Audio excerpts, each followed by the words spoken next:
Ibrahim Traoré construit le plus grand hôpital d'Afrique de l'Ouest. Sous la direction du capitaine Ibrahim Traoré, le Burkina Faso est en train de marquer l'histoire en lançant la construction du plus grand hôpital d'Afrique de l'Ouest. Situé à Bobo-Dioulasso, la deuxième ville du pays, ce projet hospitalier titanesque représente bien plus qu'un simple bâtiment. C'est un acte de souveraineté, une réponse directe aux besoins vitaux d'un peuple longtemps négligé. L'hôpital comprendra plus de 800 lits, des blocs opératoires ultramodernes, des services d'urgence, un centre d'imagerie de pointe, un service de cardiologie, des unités de soins intensifs, ainsi qu'un centre de formation pour les étudiants en médecine. Tout cela entièrement financé sans aide du FMI ni de la Banque mondiale, mais grâce aux ressources internes du pays, notamment les revenus issus de la nationalisation partielle des mines d'or et les coupes budgétaires sur les dépenses de prestige. Ce projet vise à mettre fin aux évacuations sanitaires coûteuses à l'étranger, en offrant aux citoyens burkinabés une médecine de qualité à domicile. Il vise également à attirer des patients venant des pays voisins, renforçant ainsi le rayonnement régional du Burkina dans le domaine de la santé. Le choix de Bobo-Dioulasso n'est pas anodin. Cette ville stratégique permet un accès facilité aux pays limitrophes comme le Mali, la Côte d'Ivoire ou encore le Ghana. Cela place l'hôpital au cœur d'une ambition transfrontalière de soins modernes en Afrique de l'Ouest. Plus qu'un chantier, l'hôpital est devenu un symbole de fierté nationale, un monument de résistance et de renouveau.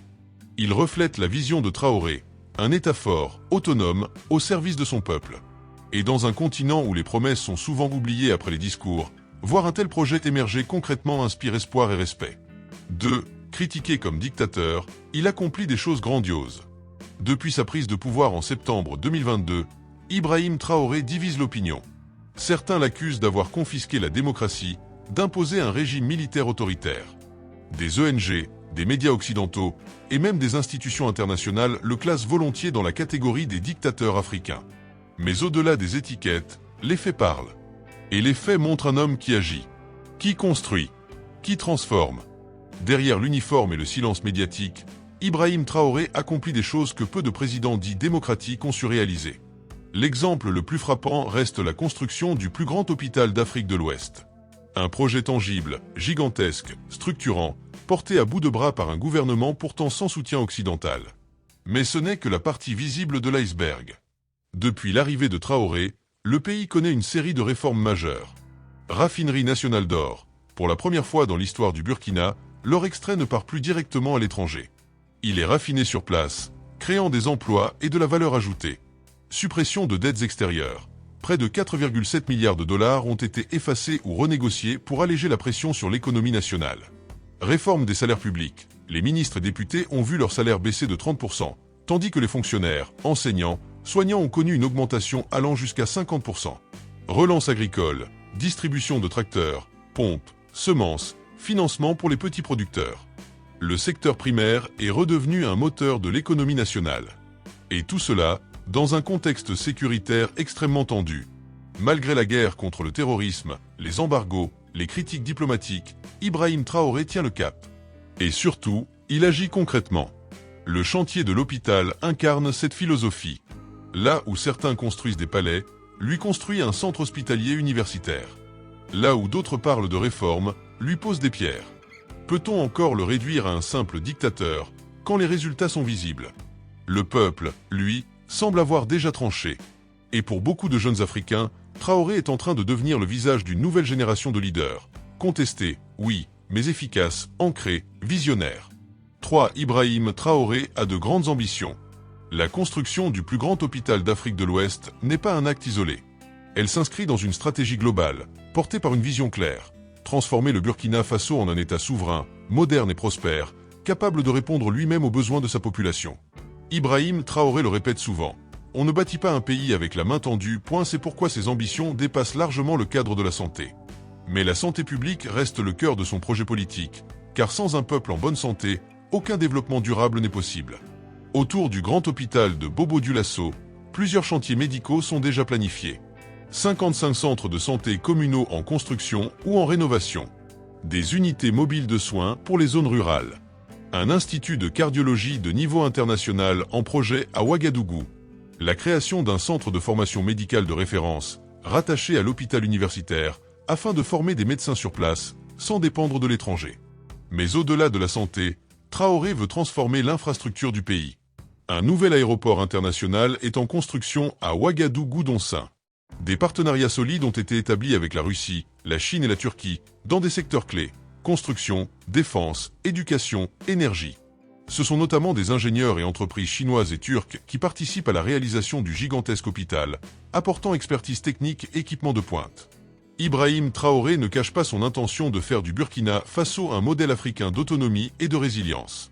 Il veut que son pays sorte de l'image d'un État pauvre, dépendant, constamment en crise. Et c'est justement par la santé par l'hôpital, ce lieu de vie, de soins, de dignité qu'il commence sa révolution. Une manière de dire au monde: regardez ce que peut faire un pays africain, par lui-même, pour lui-même. 4. L'économie du pays est déjà en hausse. Pour financer un hôpital de cette ampleur sans aide étrangère, il fallait une stratégie économique solide. Et c'est justement ce qu'Ibrahim Traoré met en place depuis son arrivée au pouvoir. Contre toute attente, l'économie du Burkina Faso est en pleine remontée. Selon plusieurs analyses économiques indépendantes, le PIB du pays est passé d'environ 18,8 milliards de dollars américains en 2022 à plus de 22 milliards en 2025. Une progression notable, dans un contexte international instable. Cette croissance s'appuie sur plusieurs piliers clairs. La nationalisation partielle des ressources minières, notamment l'or. Des sociétés étrangères ont vu leurs contrats annulés ou renégociés. Le Burkina conserve désormais une plus grande part des revenus générés, injectés dans des projets comme l'hôpital de Bobo-Dioulasso. La création d'une raffinerie d'or nationale, capable de traiter 150 tonnes par an.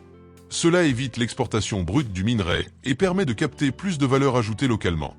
La restructuration de la dette extérieure, avec une suppression ou un rééchelonnement de 4,7 milliards de dollars. Cela libère des marges budgétaires importantes pour investir dans les infrastructures sociales. Un redémarrage agricole puissant, soutenu par des investissements dans la mécanisation, l'irrigation et l'accompagnement des petits producteurs. La production de tomates, de riz, de mil est en hausse. Et cela améliore non seulement l'autosuffisance alimentaire, mais aussi les revenus des ménages ruraux. Tout cela crée un cercle vertueux. Plus de revenus, plus d'investissements, plus de services, plus de croissance. Et le système de santé devient un moteur à part entière de cette dynamique. Un pays en bonne santé produit mieux, consomme plus et attire davantage d'investissements. C'est ce que Traoré a compris. Et c'est pour cela qu'il a fait de la construction du plus grand hôpital d'Afrique de l'Ouest une priorité nationale. En construisant avec ses propres moyens, il prouve qu'un pays peut rompre avec le cycle de l'endettement et de la dépendance.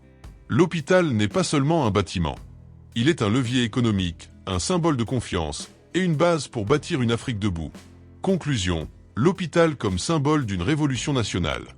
L'hôpital en construction à Bobo-Dioulasso est bien plus qu'un simple centre de soins. C'est le symbole d'un tournant historique, celui d'un pays qui prend son destin en main, qui ose rompre avec les modèles imposés et qui investit dans son peuple. Ibrahim Traoré, malgré les critiques, matérialise une vision que peu oser rêver. Une Afrique forte, indépendante et prospère. Et si ce n'était que le début? Une armée nationale renforcée? Une monnaie ouest-africaine indépendante? Dans la prochaine vidéo, on verra comment Ibrahim Traoré redéfinit la sécurité et la souveraineté sur tout le continent. Abonnez-vous pour ne rien rater.